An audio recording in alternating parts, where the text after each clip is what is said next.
بسم اللہ الرحمن الرحیم۔ السلام علیکم خواتین حضرات، نئے ناول اٹیک کا ریونج کی پہلی قسط آپ کی خدمت میں حاضر ہے۔ امید ہے آپ کو یہ ناول پچھلے ناولوں کی طرح پسند آئے گا۔ پیارے دوستو، یہ جو ہے میں نے یہ طریقہ کار یہ چینج کیا ہے لکھنے کا۔ میرا اس کا مقصد یہی ہے کہ آپ تک زیادہ سے زیادہ اقساط جلد سے جلد پہنچائے جائیں۔ قسط نمبر 1، از قلم ہیرا شہزادی۔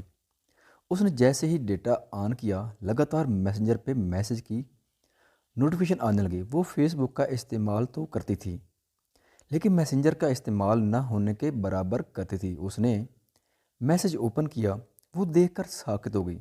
اس کی 4 سے 5 سیلفی تھے جس میں صرف اس کا چہرہ ہی تھا، ساتھ ہی میسج آیا ہوا تھا، کیسے ہو جناب، آپ تو ہمیں بھول ہی گئے۔ اس نے آئی ڈی چیک کی، اٹیکر آئی ڈی کا نام تھا اور پروفائل لاک تھی۔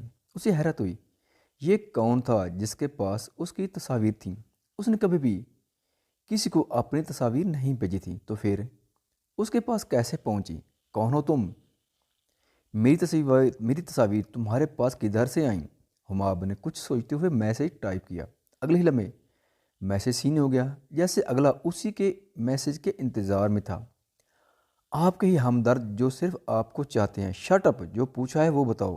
حماب نے غصے سے بھرا میسج کیا۔ یہ غصہ آپ کے لیے نقصان کا باعث بن سکتا ہے، بہتر ہوگا اسے اپنے تک ہی محدود رکھیں۔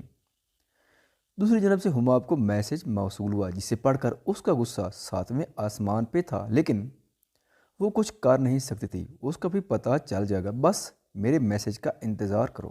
ساتھ ہی اگلا میسج موصول ہوا۔ حماب نے موبائل آف کر دیا، کمر میں گھٹن سی ہونے لگی۔ وہ اٹھ کر گیلری میں چلی گئی۔ شام ڈال رہی تھی، نارنجی بادل اب سیاہی میں بدلتے جا رہے تھے، آسمان کی سیاہی جوں جوں بڑھتی جا رہی تھی، حماب کی گھٹن بھی بڑھ رہی تھی۔ اس کی سوچوں کا محور وہی تصاویر تھی جو اس نے کبھی کسی کو نہیں دی۔ وہ عام لڑکیوں سے کچھ الگ تھی، نہ تو وہ فیس بک پہ اپنی ڈی پی لگاتی تھی، نہ ہی واٹس ایپ پہ۔ وہ تصاویر تو بناتی تھی، لیکن اس نے کبھی بھی سوشل میڈیا پہ نمائش نہیں کی، اپنے تک ہی محدود رکھا۔ اس کے والد کا نام آج بھی زندہ تھا، وہ ایک جنگ میں شہید ہو گئے تھے۔ حماب ان کا نام زندہ ہی رکھنا چاہتی تھی۔ آج تو بڑے لوگ آئے ہیں۔ حماب کچھ دنوں سے یونیورسٹی نہیں جا رہی تھی، وہ اپنی تصاویر کو لے کر پریشان تھی۔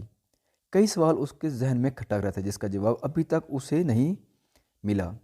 اسے کلاس میں آتے دیکھ جبران نے شیطان نے مسکرا چہرے پر سجائے کہا، راستہ چھوڑو۔ حماب نے قدرے سخت لہجے میں کہا، نہ چھوڑو تو کیا کر لو گی؟ جبران بھی حماب کے سامنے سیسا پلائی کی دیوار بنا کھڑا تھا۔ کتنی بار منع کیا ہے، مت میرے راستے میں آیا کرو، سمجھ نہیں آتی؟ حماب نے جبران کو یاد دلاتے ہوئے غصے سے ایک ایک لفظ چبا کر کہا، لیکن مجال ہے جو جبران نے سنا ہو، میں نے بھی کتنی بار کہا ہے، مجھ سے دوستی کر لو، فائدے میں رہو گے۔ جبران نے اسی کے انداز میں کہا۔ جبران حماب سے دوستی کرنا چاہتا تھا، لیکن حماب لڑکوں سے دوستی نہیں کرتی تھی، جس کی وجہ سے جبران اسے جھجک کرنے کا کوئی بھی موقع ہاتھ سے جانے نہیں دیتا تھا۔ کیا ہو رہا ہے یہاں؟ سب اپنی اپنی سیٹس پہ بیٹھی۔ کلاس میں سر کی آمد سے حماب کی جان چھوٹ گئی۔ حماب کی ایک ہی چھوٹی بہن سیماب تھی، والد کا 2 سال پہلے ہی انتقال ہو چکا تھا۔ اس کے والد آرمی میں تھے، گھر کے اخراجات پینشن سے ہی پورے ہوتے تھے، اور والدہ ایک پرائیویٹ کالج میں جاب کرتی تھی۔ حماب یونیورسٹی سے اسکالرشپ پہ پڑھ رہی تھی، جبکہ جبران ایک امیر باپ کا بگڑا ہوا بیٹا تھا جو اپنے باپ کے پیسوں پہ اتراتا تھا، جس کا کام لڑکیوں سے دوستی کرنا، مختلف ڈانس پارٹیز میں جانا تھا۔ حماب اور جبران ایک ہی کلاس میں پڑھتے تھے۔ حماب بی ایس سی میتھ کرتے، 1 سال رہ گیا تھا۔ ان 3 سالوں میں جبران نے حماب سے دوستی کرنے کی ہر ممکن کوشش کی، لیکن ہر بار حماب نے اس کے منہ پہ نہ کا تمانچہ ہی مارا۔ چھوڑ کیوں نہیں دیتے اس کا پیچھا؟ کاشف نے کلاس کے بعد جبران سے پوچھا۔ کاشف اور جبران اچھے دوست، لیکن دونوں میں اتنا ہی فرق تھا جتنا زمین اور آسمان میں۔ کاشف اچھا لڑکا تھا، وہ اکثر جبران کو غلط کاموں سے منع کرتا تھا، جس کی وجہ سے ان کی لڑائی ہو جاتی تھی۔ 3 سال، پورے 3 سال ہو گئے، آج تک انتظار میں ہوں، اب کیسے چھوڑ دوں اس کا پیچھا؟ دیکھنا اب وہ دن دور نہیں جب یہ خود میرے پاس چل کر آئے گی، دیکھتا ہوں کیسے اس کی اکڑ ختم نہیں ہوتی۔ بڑی آئی، لڑکیاں میرے آگے پیچھے پھرتی ہیں، اور ایک یہ جبران کے لہجے سے مغروریت جھلا کری تھی۔ ہاں، ایک یہ ہی منہ نہیں لگاتی، کاشف نے ہنستے ہوئے کہا۔ جبران نے گسیلی نظر کاشف پہ ڈالی تو اس کے دانت خود بخود ہی اندر ہو گئے۔ تجھے پتہ ہے میں جب کسی چیز کو دیکھ لوں تو اسے حاصل کر کے ہی رہتا ہوں، جبران نے سنجیدہ ہوتے ہوئے کہا۔ لیکن وہ کوئی چیز نہیں ہے، جس کا جواب فوراً ہی جبران نے جواب دیا۔ چیز نہیں ہے، لیکن اب وہ میری ضد بن چکی ہے، اور تمہیں میری ضد کا پتہ ہے، جبران نے سخت لہجے میں کہا۔ جواب میں کاشف خاموش ہی رہا۔ جون کا مہینہ تھا، سورج کی تپش اس قدر تھی کہ ہر چیز کو پگھلانے کے لیے کافی تھی۔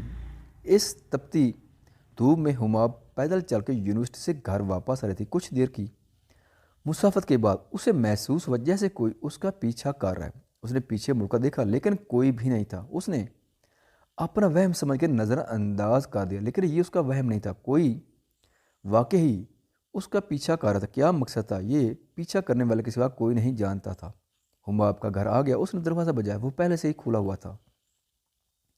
حماب حیران ہوتی، گھر کا دروازہ تو ہمیشہ لاک ہی ہوتا تھا۔ جیسے ہی حماب اندر داخل ہوئی، آگے کا منظر دیکھ کر اس کے پیروں تلے زمین نکل گئی۔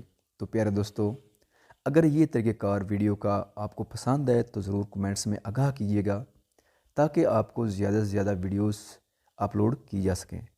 شکریہ۔